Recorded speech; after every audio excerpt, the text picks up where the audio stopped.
J'apporte ici des nouvelles préoccupantes pour la santé provenant de gadgets comme les téléphones portables, tablettes, Wi-Fi et autres. Pour dire les choses clairement, ils endommagent les cellules vivantes de notre corps et tuent prématurément un grand nombre d'entre nous. C'est ce qu'on appelle la surmortalité.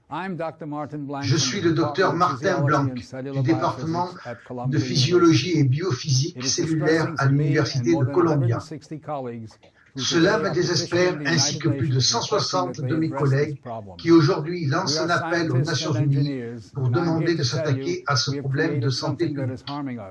Nous sommes tous des scientifiques et des ingénieurs compétents, et je suis ici pour vous dire que nous avons créé quelque chose qui est nuisible et qui est en train d'échapper à tout contrôle.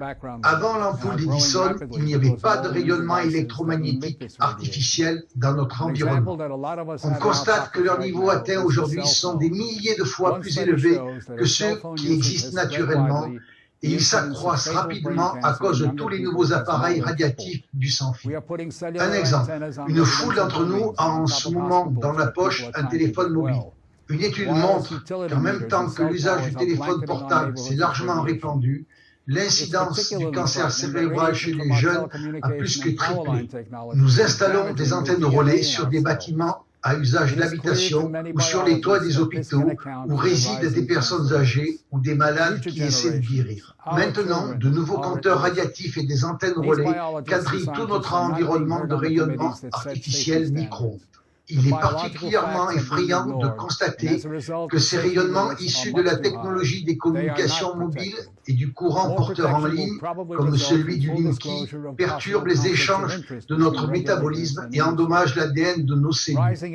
Il est clair pour de nombreux biologistes que cela peut expliquer la prolifération des cancers. Les générations futures, celles de nos enfants, sont maintenant à risque. Tous ces biologistes et scientifiques du monde qui lancent l'alerte ne sont pas entendus par les autorités de santé qui établissent les normes de sécurité. Les faits biologiques constatés sont passés sous silence, en conséquence de quoi les limites de sécurité sont bien trop élevées.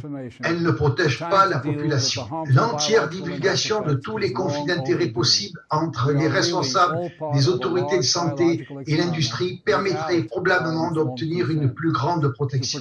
L'augmentation de l'exposition aux irradiations électromagnétiques artificielles est maintenant devenue un problème global mondial de santé publique.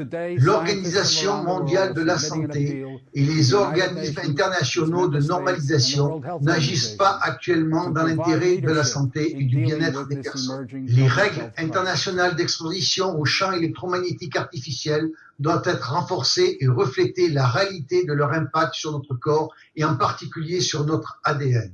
Même si nous sommes toujours en plein cœur d'une grande transformation technologique, cela fait longtemps qu'on aurait dû s'occuper des effets délétères biologiques et sanitaires de ces irradiations.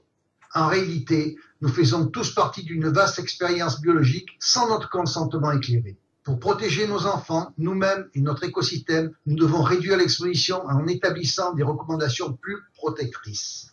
Alors, aujourd'hui, des scientifiques du monde entier adressent un appel aux Nations Unies, à ses États membres et à l'Organisation mondiale de la santé pour qu'ils prennent en main la gestion de cette crise de santé publique émergente.